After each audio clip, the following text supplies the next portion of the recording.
Good morning, I'm Laura Garcia, and we're breaking down our top stories ahead. But first, Raj Mathai kicks off our coverage from Tokyo with more on the excitement, with one Bay Area athlete gearing up to compete on the world stage.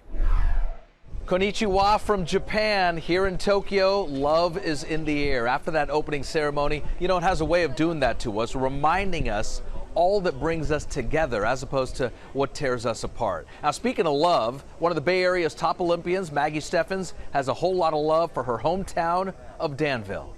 No matter where I am in the world, Danville was such a blessing for me. All of the, of course, experiences I had there, the friendships, everything kind of blossomed there and allowed me to go for my dream. We'll see you later on today for our special 9 p.m. newscast. From Tokyo, I'm Raj Mathai. More on the games ahead, but first, COVID cases continue to rise across California. Right now, there are more than 8 new cases per 100,000 people. Yesterday alone, 31 people died across the state, and in San Francisco, cases are rising drastically. In fact, the rate of cases there has actually jumped above California's. Today in the Bay, Sierra Johnson joins us live with a look at some of these new concerns. Yeah, hi. Since the state officially reopened about a month ago, the city of San Francisco has seen a significant increase in the number of COVID cases. This as that Delta variant is becoming more prevalent. Now let's take a look at the numbers. By Wednesday here in San Francisco, that 7-day average of COVID cases was 12.4 per 100,000 people, and the number of new COVID cases was up 81% in just a 7-day period. Now compare that to the state average in a 7-day period. It was up just 70% from the previous week. Now, in the past, health leaders have said that San Francisco tends to test more people for COVID, so that may appear why some of those numbers seem a bit higher. But health leaders are also saying these numbers just another reason why we should continue that push for vaccinating here in the Bay Area. Right now, San Francisco stands at having 69% of its residents vaccinated. We're in San Francisco. Sierra Johnson for NBC Bay Area News. Thank you, Sierra. Well, right now, cases of COVID-19 continue to surge across the country and the Bay Area. Contra Costa, Santa Clara, and San Francisco counties strongly urging businesses to implement mandatory COVID vaccination policies. The Federal Equal Employment Opportunity Commission issued guidance in June, allowing employers to require workers to be vaccinated.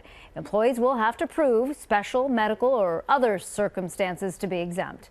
A quick check of Washington, where the White House has announced new sanctions against Cuba. Let's check in with Scott McGrew. Well, the U.S. is trying to punish Cuban officials for their crackdown on protests. The Cuban people are upset about shortages in food and medicine. Not uncommon in Cuba, but far worse now because of the pandemic. The Cuban people will not be sanctioned, but of course they're under a decades-long embargo already. Senator Amy Klobuchar is proposing a change in the law that would remove legal protections for social media that allow dangerous falsehoods about vaccines and COVID. One big question: it's fairly easy to define something as false, but determining what qualifies as dangerous is more complicated. The head of former President Trump's inauguration is in court today, hoping to be let out of jail on bail. Thomas Barrack is accused of acting in secret as a paid lobbyist for a foreign country. You can do that openly. He's accused of hiding his relationship with the United Arab Emirates as he lobbied the former president in the White House.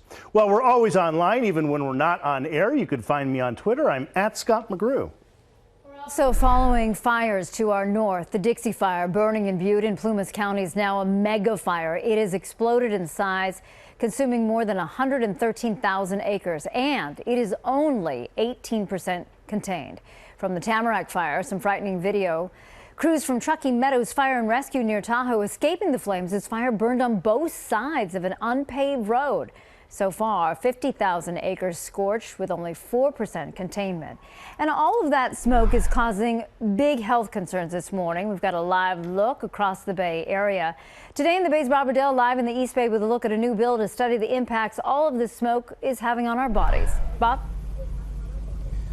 Good morning to you, Laura. Yeah, 2 members of Congress from the Bay Area have introduced a bill that would not only study the health impacts of wildfire smoke, but also try to come up with ways to mitigate the effects that smoke has on us. Yesterday, Representatives Anna Eshoo of Palo Alto and Mike Thompson of Napa, they introduced the so-called Smoke Planning and Research Act.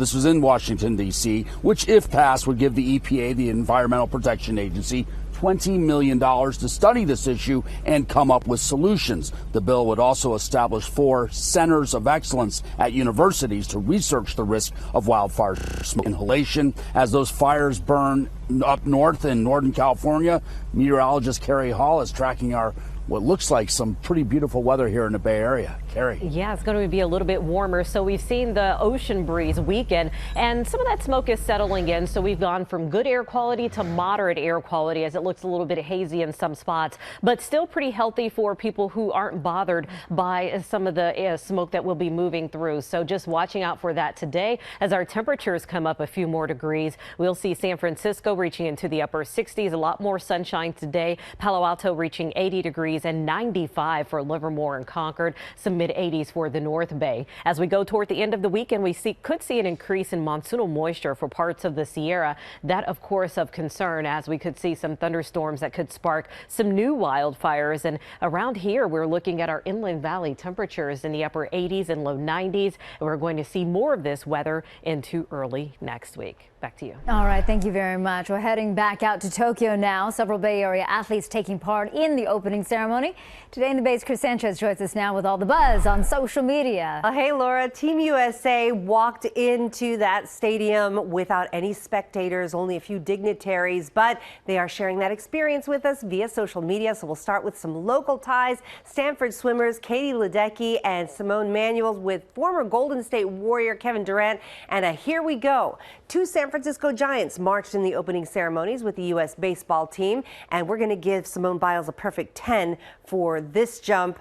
Well, you're going to see in just a few moments. Also, a good luck message from space all the way to the Tokyo athletes, or the athletes there in Tokyo. NBC Bay Area is your connection to everything Tokyo. We're producing special shows to introduce you to our Bay Area athletes. Don't miss a beat. At 1 p.m., watch From the Bay Area to Tokyo, hosted by Raj Mathai. And then at 4 o'clock, you can catch the Olympic Zone. Then there's an encore presentation of the opening ceremony at 4:30 this afternoon.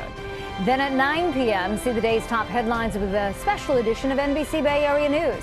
And you'll have another chance to take in the opening ceremony at 9:10 tonight. A final look in Tokyo, where the games will go on for the next 2 weeks. You can enjoy it all right here on NBC Bay Area.